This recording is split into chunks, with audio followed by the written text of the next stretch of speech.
Ką daryti, kai viskas vyksta ne pagal planą?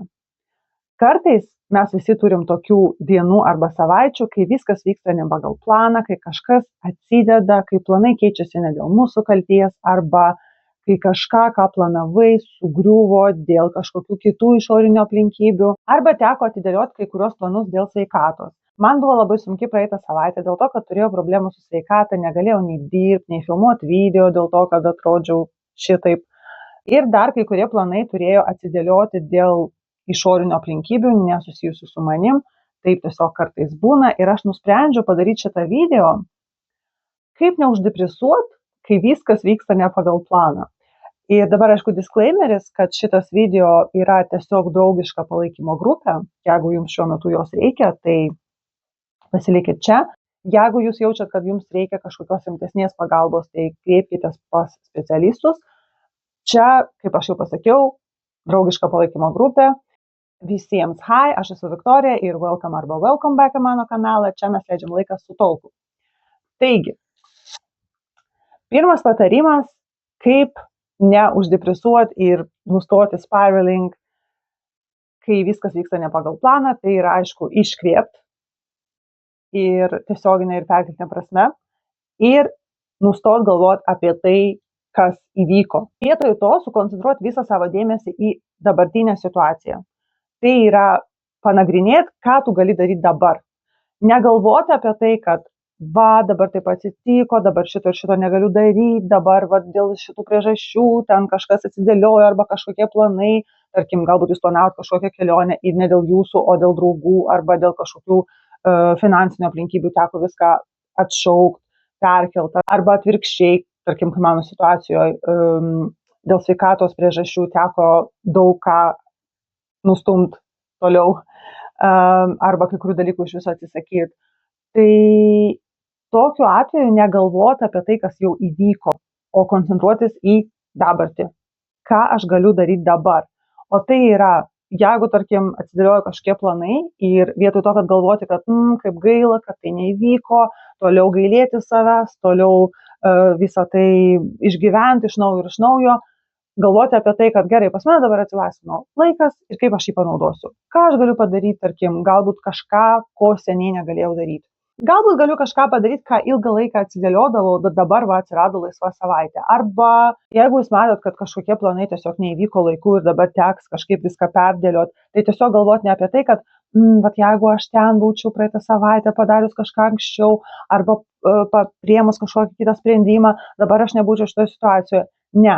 Ir tiesiog pagalvoti apie tai, kaip dabar viską perdėlioti, kad spėt viską ir kad tiesiog galbūt kai kurios dalykus prioritizuoti kitaip ir vis tiek visą tai padaryti, negalvojant apie tai, kad kas būtų, jeigu aš padaryčiau kažką anksčiau, o tiesiog veikti čia ir dabar.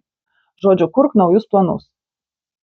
Antras patarimas tai vis dėlto rasti kažkokią teigiamą pusę. Rasti teigiamą pusę, kad ir kaip, tarkim, jūs būtumėt nusiminęs dėl to, kad kažkas neįvyko. Jūs turėjot važiuoti galbūt į kitą šalį dėl to, bet dabar dėl kažkokių kitokių žmonių arba dėl kažkokių aplinkybių kitokių teko visą tai nukelti. Arba tikėjotės kažkokio paaukštinimo darbe, bet jūs jo negavot ir dabar matot, kad visas jūsų darbas įvyko veltui.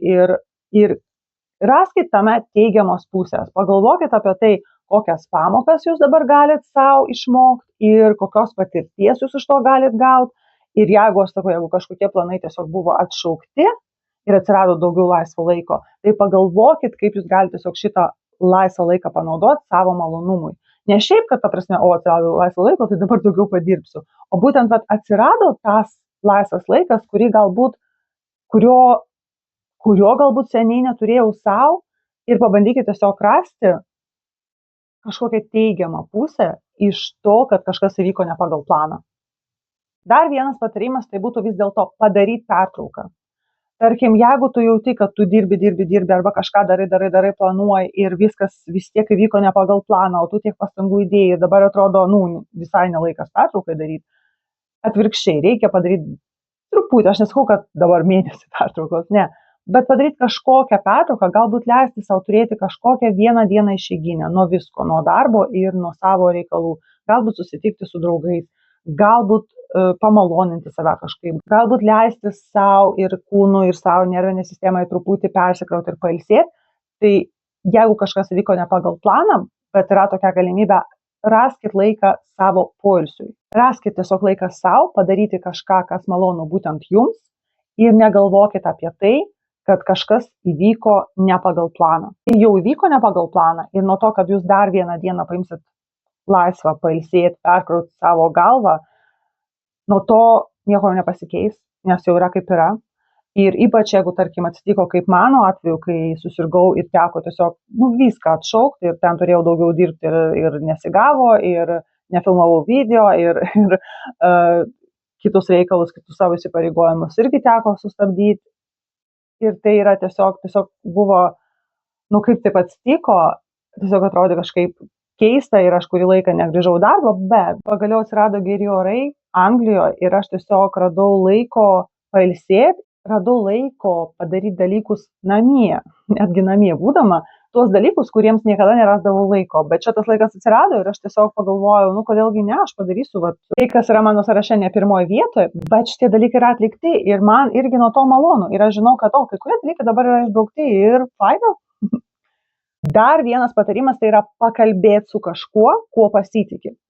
Tarkim, su draugais arba artimais, tai žmonėmis, su kuriais gali pasidalinti savo planais ir su žmonėm, kurie, tarkim, tavęs nesmerks ir nekritikuos ir neduos tau pavyzdžių kažkokio toksiško palaikymo, kaip pavyzdžiui, ko tu čia skundėsi, pas tave čia kažkas, vienas dalykas atsitiko ne pagal planą ir tu jau skundėsi, pažiūrėk pas kitus ten tas ir tas, tu čia skundėsi dėl savo kažkokių planų, tu pažiūrėk kitose šalyse karas ir žmonės iš vis kenčia. Taip, tai yra tiesa, bet tavo tuo atveju tai yra toksiškas palaikymas, kuris visiškai yra nelaiku, nes tau ir taip bloga dėl to, kad pas tave kažkokie planai pasikeitė. O tau dar ant viršaus užbarsto to, kad kalties jausmą, kad iš viso tu čia neturi skųstis ir nereikia tau skųstis. Bet svarbiausia vis tiek, kai tu kalbi su savo tais artimais žmonėmis, mums visiems kaip žmonėms malonu kartais pasiskųsti ir pasakyti, man gaila savęs, man čia viskas įvyko ne taip, kaip aš planavau, bet vis tiek pasakius tai, pradėti kalbėti apie tai, o kas dabar. O ką aš dabar darysiu? Pavyzdžiui, tu gali pasiskųsti, tarkim, savo artimiausiai draugai, kad,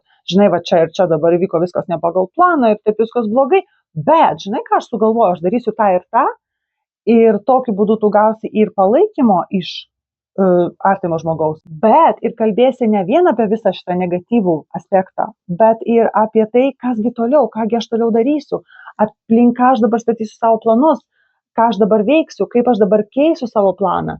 Ir tai irgi gali padėti, labiau diskusijoje su artimu žmogum, kuris tavęs ir nesmerkia ir gali palaikyti ir patart, jūs pamatysit, kad jums tiesiog darysis lengviau galvoti apie tai, kągi aš dabar planuoju daryti, o ne vien apie tai, kad jeigu aš ten būčiau padaręs kažką kitaip, dabar viskas būtų kitaip, tai būtų, bet gal ir nebūtų. Gal ir nebūtų, galbūt būtų viską padaręs kitaip, bet vis tiek viskas atsitiktų taip, kaip atsitiko. Todėl, žinai, smerkti save dėl to, kas ten buvo, yra nieko gero. Pabandyti kreipti savo dėmesį į pozityvią pusę. Ir 5 dalykas tai tiesiog priimti. Priimti, kad kartais viskas vyksta ne pagal planą. Kad kartais tiesiog gali planai keistis, kartais mums tenka keisti planus dėl kitų žmonių, kartais mums tenka keisti planus dėl savo sveikatos. Kartais mums tenka keisti planus dėl to, kad darbe kažkas įvyko. Arba kai kurie dalykai tiesiog neįvyks ir pasikeitė planas ne pas jūs, o pas kitus žmonės ir dėl to dabar jūs negalite, tarkim, to daryti. Ir tokiu atveju geriau sukoncentruoti savo dėmesį į tai, o ką tu gali kontroliuoti. Taip, yra dalykų, kurių negaliu kontroliuoti. Yra dalykų, kurie vyksta ne pagal planą ir dėja aš nieko su šito negaliu padaryti. Bet yra dalykų, kuriuos aš galiu kontroliuoti, kurie priklauso nuo manęs ir ką aš galiu padaryti. Man šitoje situacijoje atėjo šito video mintis ir aš galvoju, kai tik pasveiksiu, kai tik mano sutvarkys sveikatą ir aš galėsiu vėl pastatyti kamerą ir filmuoti, aš padarysiu video šią temą. Aš pasidalinsiu savo išgyvenimais ir galbūt kažkam, galbūt vienam ar 2 žmonėm tai bus naudinga ir aš tiesiog tai padarysiu. Tai va šitą aš galėjau kontroliuoti, aš galėjau atsisėsti, paimti tušinuką, lapą ir tiesiog surašyti viską, ką aš galvoju šitą temą. Tikiuosi, kažkam iš jūsų tai buvo naudinga. Jeigu taip, tai prašau spauskite patinka, nes tai yra nemokama ir jums nesunku ir man malonu. Taip pat galite užprenumeruoti šį kanalą, tai labai padeda tokiam mažam kanalui kaip mano. Ir žinoma, gali dalintis komentaruose dalykais, kurie jums padeda, kai viskas vyksta ne pagal planą, kai atrodo, kad gyvenimas tiesiog griūna ir viskas vyksta ne taip, kaip jūs suplanavot, kokie dalykai, kokios mintis jums padeda iš to ištrūkti, neuždepresuoti ir toliau tęsti ir laikyti savo plano. Arba tiesiog kurti planą iš naujo. Ačiū, kad pažiūrėjot šį video iki galo, taip pat galite pažiūrėti šitos video. Visiems bye!